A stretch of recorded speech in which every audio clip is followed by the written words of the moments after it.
that men can be the difference makers in this world.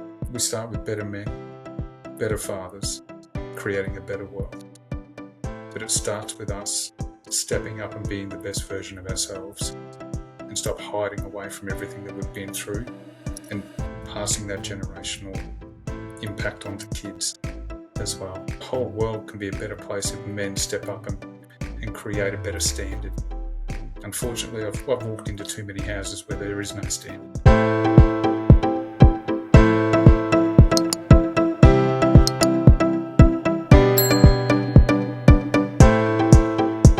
Today's guest is Joe Henderson.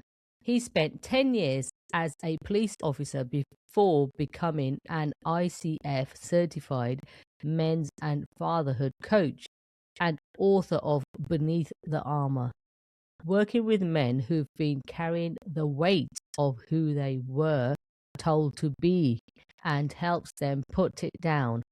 The founder of the Better Dad Brotherhood, based in Brisbane, Australia. Welcome, Joe. Thank you. Thanks for having me. I'm really excited for this conversation because I think not this day and age, more is being done for men, but still not enough. Yeah, look, unfortunately, that is the case. It is becoming a wider sort of area now that people are starting to, and a lot of men, I guess, who have been through their own challenges, have now stepped into some different spaces. And the other part to it is as well, I guess, the coaching world has sort of exploded in regards to the amount of people who are saying I'm a coach and stuff. The problem that I do see though with the coaching world at the moment is a lot of young people who have no life experience, but have gone and done a quick course and then saying that they're a coach. Realistically, you should have some sort of life experience behind you to back up what you say that you're doing as well. So, I mean, I'm fortunate. Got a long list of life experience where I fall into just about a lot of the elements out there that men are dealing with. So, hopefully people out there are getting the right advice and the right help. Absolutely. And I'm so grateful you're on the show today. So let's get stuck in because I think your value is going to be absolutely phenomenal. Thanks. What is one of the most courageous things that you have done? You have done a lot of things, especially, we'll speak about this down the line. You're a former police officer, so I'm sure you've done a lot of courageous things. Yeah, isn't it funny?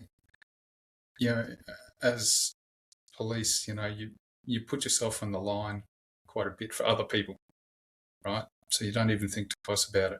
But that question makes me look at myself in general now, because I guess probably the most courageous thing that I did, and I feel myself now living in the world that I'm living in, is that I admitted to myself that I wasn't okay. And things needed to change. My world, obviously I wore the armour of, being a police officer, being partner, father, provider. I carried all of these different weights. And it led me down a line of, I ended up with PTSD, depression, I was suicidal. I went through the loss of my best mate as well. That one rocked me. Breakdown of relationships, just everything that you could think of, and also in a short period of time that just compounded on top of each other. So for me, I guess the most courageous thing was standing in front of the mirror and acknowledging the fact that I was not okay and I needed to get some help and to actually do the work. We can all say, I'm not okay. You can go down the alcohol route, the drug route, whatever. And I know people who are ex-coppers as well, who have gone down the drug route because they weren't coping. And that, I'm not talking just illicit drugs, I'm talking medication as well.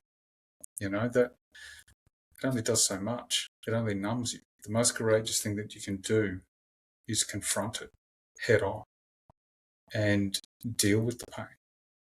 But as humans, we can deal with the physical pain, which is easier than confronting the pain. That's why people self-harm, because it's physical pain. They would prefer to deal with that than actually confront the pain that they're carrying.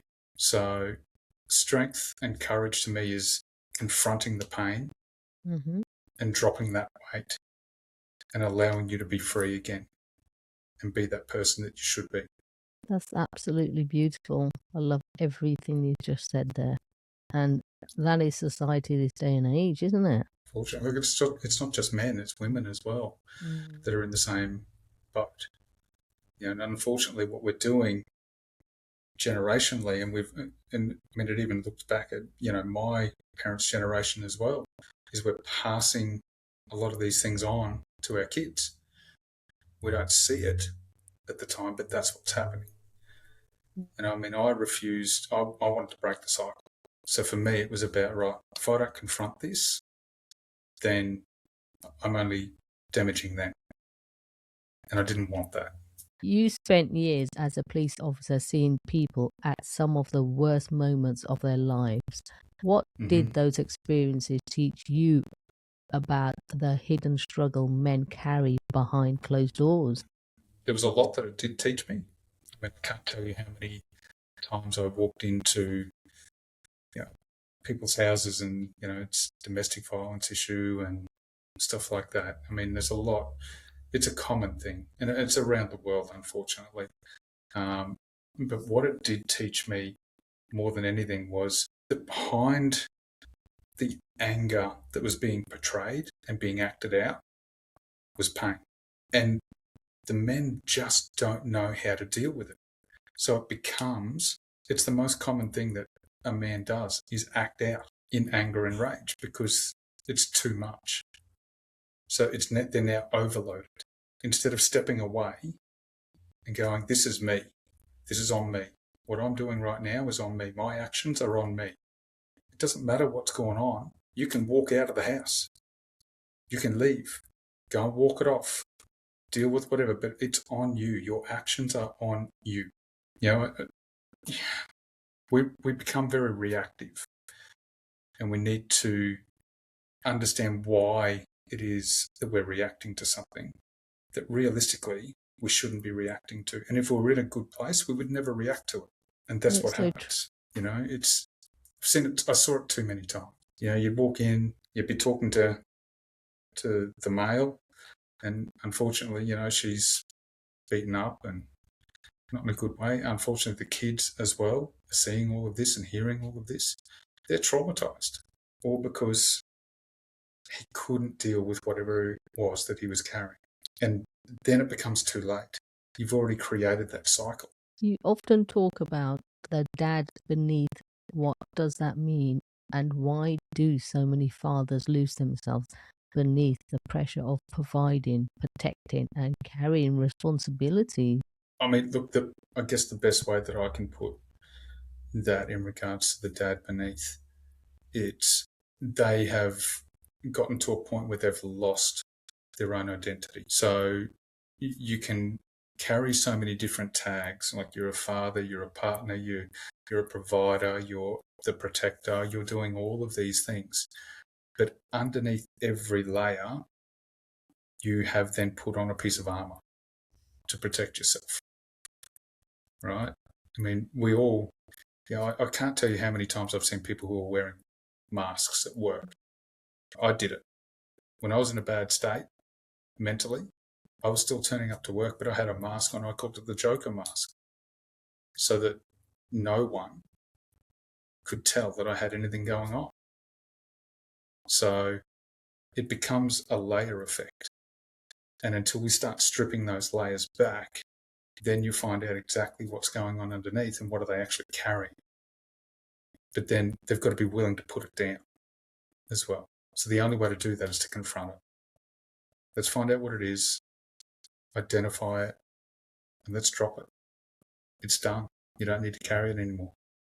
You learn your lessons from it all and let it go. Yes. And it is learn the lessons and move on from it. Seriously. Yeah. Yeah. For me, it's about finding that person's authentic self again, right? We all grow up, you know what I mean? You know, there's a lot of like adults that I know of that have gone through a lot of, I guess, trauma-based things as kids. And it can be something as silly as, you know, just being bullied as a kid. And that happens all the time. But it affects them because they haven't dealt with it and they haven't let it go. And that's why we end up creating all of these adults that are carrying further issues. And then what happens is because they haven't dealt with that something in their childhood, every little thing that happens from there on in compounds on top of it. So they're just adding a backpack, just adding bricks to everything. And it becomes harder to carry. What's the biggest lie men have been taught about what it means to be strong? That they're meant to carry everything alone. So if you look back, I mean, we used to live in tribes, you know, we still have communities and stuff like that. But for men at this point in time, they're going through a loneliness epidemic. Yet we're supposed to be more connected in the world right now, but we are the most disconnected from a human perspective than we ever have been. And I can't tell you how many men that I've come across. They're like, oh, you know, like I don't have any friends at home. I don't have any friends in my town. I have my partner, I have my kids, and that's it. So they have no external relief. And the biggest thing men need, realistically, is just some type of relief from the weight that they're carrying in life in itself. And it's probably no different to women, but women seem to be more social. And then when you become adults, it's actually harder to make friends because everyone's protecting their own little bubble. Yes. And it is a way of like hiding as well. Just beneath everything, just push it all down, push it all down. We do that so much in society now until it bursts. Yeah. And at that stage, unfortunately, it's too late. You know, you're then in a really bad state. And I mean, that's where I got to because I kept pushing everything down. And that's where, you know, I nearly would not be here. What has your journey taught you about identity and emotional strength in men? I'll start with emotional strength. Men growing up and young boys are always told, be tough, suck it up, you know, be strong. You don't need to worry about anything, just keep dealing with it. And all that does is, once again, is just compounds everything because you're not dealing with it. You actually just end up sitting there holding it on. It's like I was saying before about the backpack and just adding another brick. And that's what we're doing consistently till we get to a point where we can't breathe because we're holding so much weight. Unfortunately, it's not about that. It's about being able to have a proper release. So it's no different to, say, your mother dies, right? Women will emotionally let go. Now, if you're telling a young boy, hey, suck it up, this is life, but he's really, really close with that person, that ends up sitting. He hasn't been able to release. He's got to release that emotion that he's carrying from that event. So we're not teaching them to deal with anything. We're just teaching them to just keep carrying more. Yeah, I've known so many good men over the years who have said that, you know, themselves that they've been in a bad way and they nearly took their own lives as well. Or there have been guys that I know that have taken their own life and they're great men, just didn't know how to deal with everything that they were going through because they were never taught. Yes, absolutely. Where do you see men most commonly disconnecting from themselves today? It's funny because guys will keep turning up and doing the work, right? They're going to keep turning up being the provider, turning up doing their job. And they do that, and they will do it religiously, right? Because that's what they're meant to do. That's our psyche, is to keep turning up and doing that. what happens eventually is they'll slowly start to disconnect at home, and they'll just become quieter, just a little bit more withdrawn. And then slowly the kids will see the disconnect. Their partners feel the disconnect. And before you know it, there's a really, really big gap in the relationships at home. There's so many men that I've spoken to, they're like, yeah, they just don't know who they are at home anymore. They've lost themselves. And that's the biggest disconnect. Mm. Yeah. And it's like they feel, it's their responsibility. It's not about sharing it, work, provide. There's a lot of that has been perceived generations down. So that's what they do. They're the one that goes out and works. Yeah. Yeah. But also, they don't want to burden anyone with what they're feeling, right? Because they never saw anyone else do it. Or that, suck it up, deal with it. So they don't want to feel like they're burdening anyone with their life stuff. Yeah. But they're gradually losing themselves. And then the impact is actually that ends up being their kids and their family anyway, who they care about the most. So women are very good at wanting to work on themselves and become better. What I'm seeing is men want to it's either go and buy a new car, go and buy a motorbike, go and do this, go and do that. They'll spend all their money on the surface things that makes them feel good for a week, but they still haven't worked on themselves. If we can get men to realise that they can live a better life without all of the extra stuff, you can actually live a much better life and content life and connected life just by spending a bit of time on working on yourself, more than anything. What do you think fathers most need to hear but rarely do? I'll focus on the weight that they're carrying. Life can and will be better if you continue to work on yourself as well. And it's not selfish to actually work on yourself, because what happens is when you become better as the man in the household, that flow-on effect to your kids, to your wife, to your partner, the whole household itself is the one that ends up with the growth. So spending a little bit of time on yourself and making yourself better and improving yourself as a person, it flows through everything that you touch. But men are too scared to do that for some reason. Yes, I think it's a case of if they show emotion or really get beneath, it's what may happen. Some men may break down, and it's a case of I'm okay as I am, and yeah, they find. Well, they also, when men don't want to be seen to be weak, right? And also, they don't want their partner to see them that way either. The amount of men that I've heard that they've just been put down when they've had an emotional moment because things have gotten too much for whatever reason. And they're like, well, I'll never do that again. Yeah. That made me feel worse. So, men need that space where they feel safe to be able to just go, right, this is what's going on, and I'm really struggling with this. And that's what I'm trying to put together for them. They need that space. Because I understand, I've been there on so many different levels. What is one shift that can change how a man shows up in his home life? Like we were just talking there. That he doesn't have to be perfect.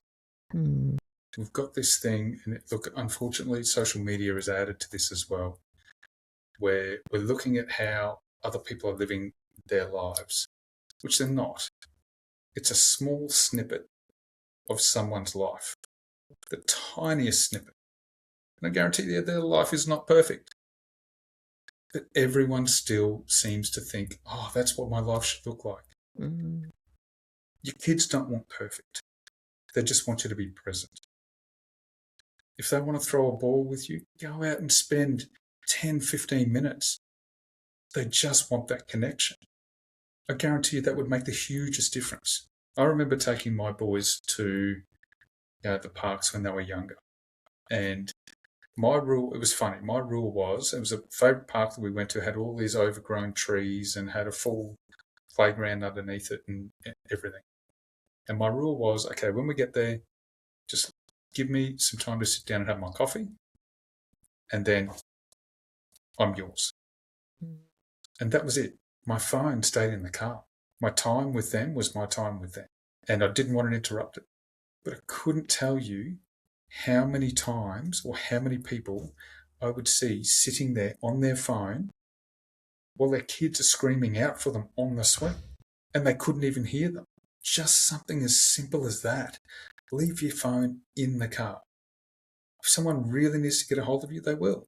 Kids want just that connection with you for that small period of time. It was huge for us. I still do it now. I'll go to the football fields and kick the footy around and do whatever they want to, like just passing the ball around, doing whatever. It doesn't matter to me. It's what they want to do. We get that connection. We have a bit of a kick, and I go to the gym as well with my eldest one at times, depending on what he's doing, because he's a bit of a can throw the weights around a bit now. My body's a little old and a little worn out, but that's the same type of thing. It doesn't take much to create that connection, but men just need to understand they don't need to be perfect. Yeah. And the kids don't look at you saying, I just want you to be perfect. And I think the key is, you just said there, it's that having that presence, just spending time with them. It doesn't matter what you do. It's just having that connection, but that real connection, not on your phone. Yes. Yeah. I mean, perfect example as well. And I'm not big for the whole, gaming world that we have now, but kids are going to do it, right? It's a big part of their world. I used to jump on and play Fortnite with my boys. And I'd say, okay, I'll give you half an hour and we'll jump on and I'll play with you. And they would laugh their butts off because I had no idea what I was doing. Yeah. But they loved it. I wasn't perfect. I wasn't in there, that's exactly what it was. So, you just got to look at things a little different and create that connection. Doesn't matter what it is. But always as well, it doesn't need to be something that you want to do. Put yourself in their shoes and go, okay, what do they love doing? I might hate it, but I'm still going to go, you know what, they love it.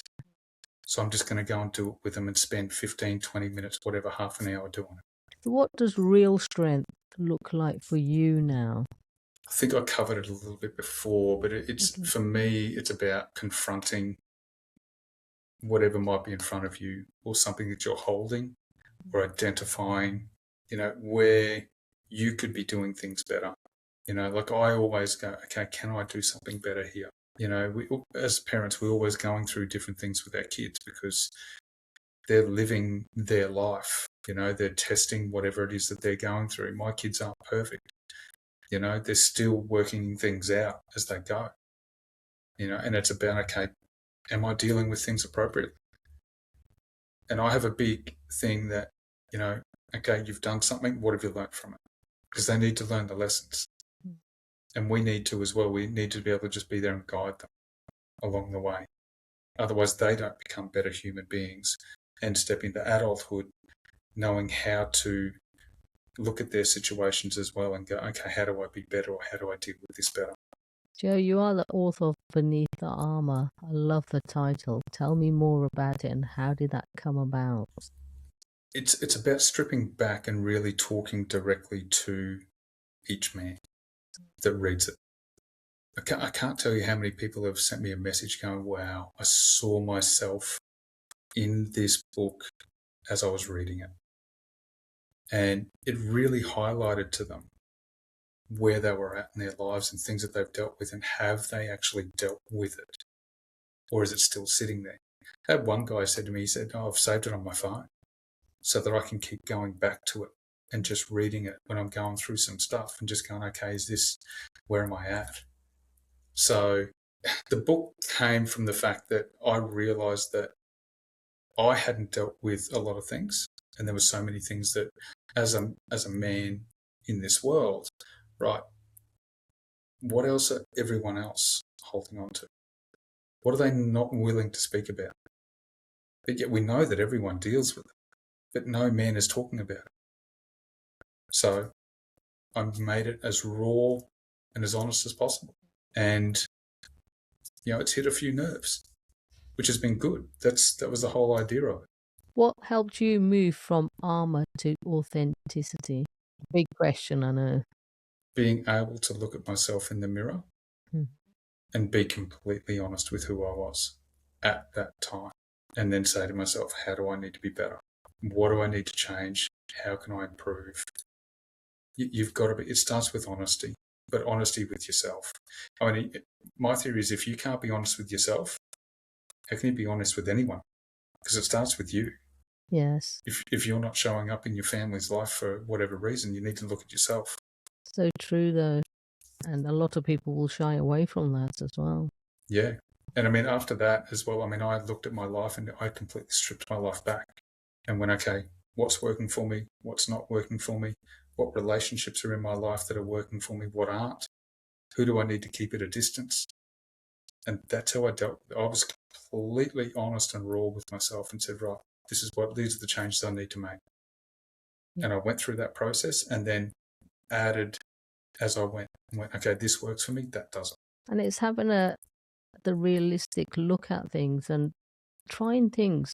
If it doesn't work, that's fine. At least you've had a go and seen what works and what doesn't. Yeah, but look, also I'm one that's not for taking the easy route.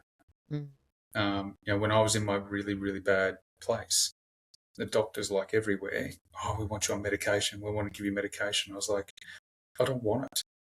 I want to know how I feel, and I want to know what works for me and what doesn't. And they were still trying to force it. I was like, no, I don't want it. So all the way through that whole process, I never took anything. What does healing look like in the men you work with? And tell me more about your work. It can be confronting because it's about really seeing who the person is behind that armor that they're putting up, right? Until we can strip back and drop, say, I'll talk about it from a brick perspective in the backpack, right? They've been carrying it. Some of these guys have been carrying stuff for 30, 40 years that they didn't even realize, and they're just brick after brick after brick. And what it's about is just taking each brick out. Okay, you're not that person anymore. We've dealt with that. What did you learn from it? Let's move on. That's how we build better men. But also then allowing them to take a look at what their life is right now and how can they change it and how do they make it a better life? Not just for them, but for their loved ones as well. That's the thing, isn't it? It's about not just you. You heal yourself, you heal everyone around you. Yeah. Yeah. I look at my boys, and I said before about, traumas that kids can have, they can be teased and they can go through all of that sort of stuff when they're younger. So my oldest one, when he was in primary school, I didn't realise at the time he was getting bullied. He just had a little bit of an odd body shape. I could see a massive change in him. He was withdrawn. This had happened 3 years prior to me seeing all of this behaviour. And I said to him, okay, mate, I want to have a chat with you. Can you, I said, can I do a process with you? I said, yeah. Anyway, I did it. It turns out he came out with the fact that he didn't actually tell me, but I could tell from what sort of things had been said. Eventually, tears streaming down his face, and he'd let it go at that point. And I said to him, right, who is the person that you are now? Now that we've let that go, who is that person? Anyway, overnight, this kid turned into a beast. And you should see him now. I mean, like, he's in the gym every day. He is, I'm proud. I'm proud as a dad to see where he is now. And that's so beautiful. That's what we want. Let it go, whatever it is. And it's a case of understanding or realizing what it is we need to let go of. Because if you keep burying things down, you probably don't even know who you are. Well, this is the other thing as well. Like, I know quite a few guys at the moment who are, just finding out that they've got cancer in their abdominal areas. right? So a lot of places that we hold stress is in our abdominals, through our stomach and everywhere else. One of them, I said to him, "You've been under stress for so long." He goes, "Yeah, I know." And I said, "Well, that's the impact. Mine was a heart attack. Thanks for coming." But that was the lesson I needed to learn at the time, because I wasn't listening to my body at the time either. So, and the thing is, the body's trying to tell us, but how much of that do we actually hear? well, we don't. I had so many signs at the time to say, "Hey, I need to change some things." And once again, I was in that mode of, I'm a copper. I don't let things get to me. I just keep putting one foot in front of the other. And that's what I did until my body went, "There you go, I'm going to teach you a lesson." It has a way of slowing us down. Yeah. Unfortunately, sometimes for the worst. Yes. So that's the problem. If there's one key takeaway you want every listener to walk away with today, what would that be? That your life doesn't have to feel as heavy as what it is. And if you've been through the mud in your life, you need to learn to deal with it and let it go. And you will feel like you can breathe on the other side. That's the biggest thing I can say. If you're holding on to stuff, you've got to let it go. Confront it. But do it with someone you trust as well. I know so many guys that, I can do this on my own. I can do this on my own. I was one of them. And then I realized sometimes you just need to be guided through something to get to the other side.